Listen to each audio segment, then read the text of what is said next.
জামায়াতে ইসলামের প্রার্থী barrister Nazrul Islam MP এখন বক্তব্য দিবে পদ্মা কলেজের মাঠে।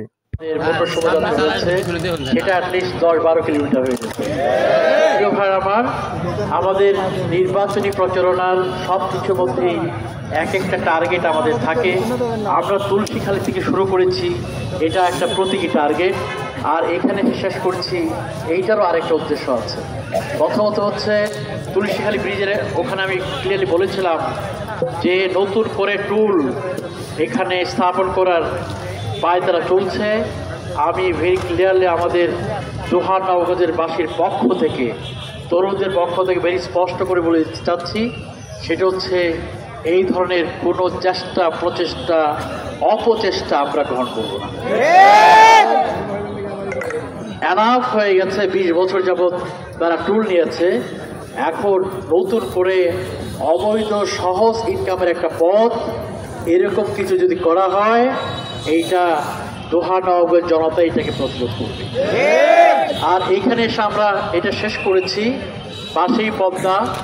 মকসুদুর নারী সাহেব জানেন যে এখানে অনেকেই নদী ভাঙনের শিকার, এবং তার যতটা ন্যাচারাল তার চেয়ে বেশি মনুষ্য শ্রেষ্ঠ যে এখানে বিপর্যয়, সেটা হচ্ছে অবৈধ বালু উত্তোলন হয়, রাতের গভীরে এইখানে ড্রেজার স্থাপন করা হয়, কাটার স্থাপন করা হয়।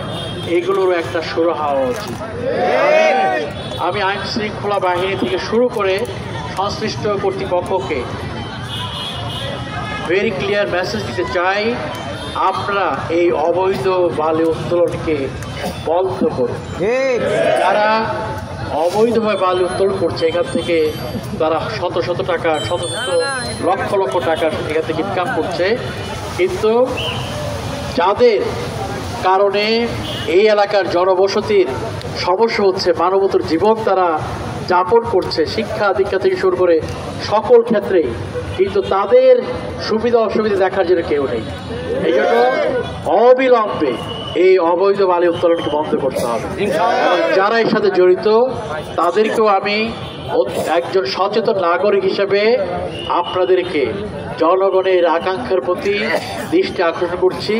তাদের আকাঙ্ক্ষার প্রতি আপনারা অবশ্যই সহানুভূতিশীল হবেন এবং এই অবৈধ কর্মকাণ্ডের ব্যাপারে আপনারা অচিরেই আপনাদের হাতকে এখান থেকে গুটিয়ে নেবেন। প্রিয় ভাই আমার, তার পাশাপাশি আজকে অত্যন্ত অল্প সময়ের ব্যবধানে যারা এসেছেন দোহার নবাবগঞ্জের সবাইকেই আন্তরিকভাবে শুভেচ্ছা জানাচ্ছি, আন্তরিকভাবে ধন্যবাদ জানাচ্ছি। আমাদের ডাকে সাড়া দিয়ে আপনারা অনেক দূর দূরান্ত থেকে কষ্ট করে এসেছেন, নিজেদের পকেটে টাকা খরচ করে গাড়ি নিয়ে এসেছেন এবং শেষ পর্যন্ত এইখানে আমাদের সাথে থেকেছেন। এই জন্যে আপনাদের যতটুকু মেহমানদারি করা উচিত, আপনাদের যতটুকু যত্ন নেওয়া উচিত ছিল আমাদের, সেটা আমি পারিনি।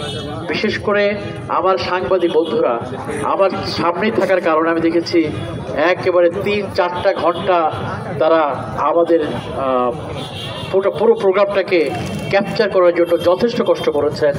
অনেক সময় চলমান বাহন হওয়ার কারণে পড়ে গিয়েছেন, তারপর ধৈর্য সহকারে এখন পর্যন্ত আমাদের সাথে আছেন। আমি ওই সকল সাংবাদিক ভাইদের সম্মান এবং শ্রদ্ধা জানাচ্ছি। আপনাদের প্রতি কৃতজ্ঞতা জানানোর ভাষা আমার জানা নেই। এই জন্য প্রিয় ভাইয়ের আমার, সামনের দিনগুলোতে আমাদের ন্যায়ানুগ সমস্ত কর্মকাণ্ডে পরিবর্তনের যেই স্লোগান নিয়ে, যে শপথ নিয়ে আমরা এই ময়দানে যশে বেড়াচ্ছি, পরিবর্তনের যে শপথ নিয়ে আমরা আমাদের আন্দোলন অব্যাহত রেখেছি, সেই পরিবর্তনে আপনারা এক একজন আমাদের সহযোদ্ধা হবেন এটুকু আশঙ্কা করছি।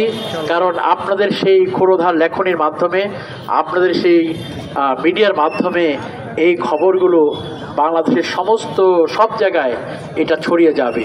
এই জন্য আমরা ইনশাআল্লাহ সবসময় ন্যায়ানুগ যে আন্দোলন সেটা আমরা অব্যাহত রাখবো।